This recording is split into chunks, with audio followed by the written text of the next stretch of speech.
Hurricane Irma hits the U.S. mainland as Houston recovers from the heartbreak of Hurricane Harvey. The cleanup there has just begun, and more than 500,000 people have already applied for federal assistance. Less than 20% of all Hurricane Harvey victims had flood insurance, and initial estimates put the potential price tag for rebuilding at $190 billion.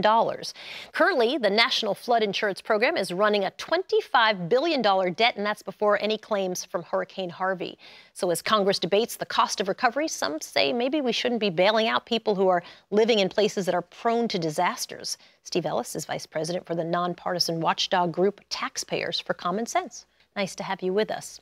Thanks a lot for having me, Soledad. You bet. What is the problem? Define the problem as it relates to how we are thinking about insurance, especially flood insurance.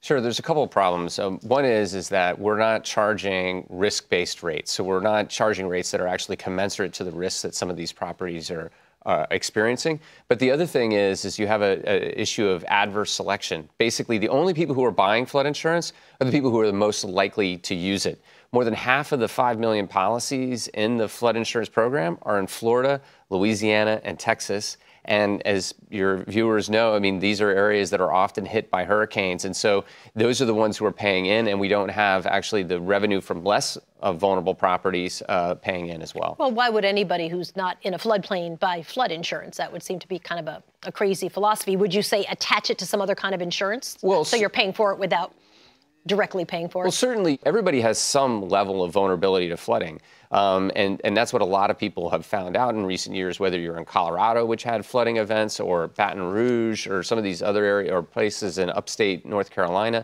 that actually had huge flooding events just simply from rainstorm. So what's the solution? I mean, is it making more of these flood areas mandatory flood insurance plan areas?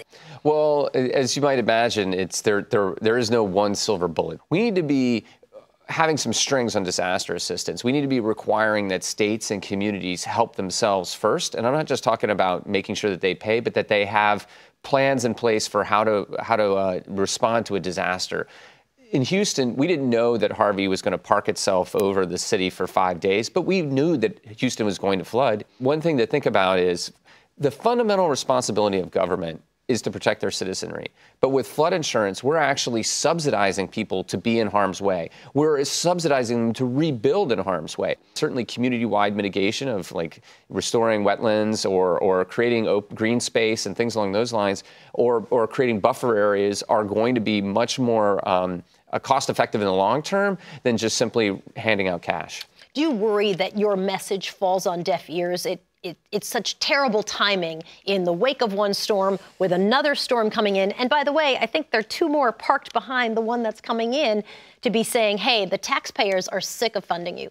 It is a tough thing, but what I've always said is that Americans, we're big-hearted, but we can't afford to be soft-headed. I'm willing to be the person that's saying these tough messages and trying to get it through, and sometimes it's only when you're writing a check for $50 billion after Sandy, or whatever it ends up being here after at this moment. Yeah, that's the estimates. A lot of there's a fog of disaster, just like there's a fog of war, and nobody really knows what the cost is. But anyway, whatever the number is, it's a big number, and then that's when we have to be talking about this, and then hopefully we can continue the conversation as in between disasters and get the policies in place, because you're right. It's really hard to seem like mean-spirited, because you're saying, well, maybe you don't deserve all this money, and maybe we can do this better. But I think that's clearly what we're going to have to do, is have the discussion during the disaster and after the disaster. Steve Ellis, nice to talk with you. Thank you, Soledad. I really appreciate being here. You bet.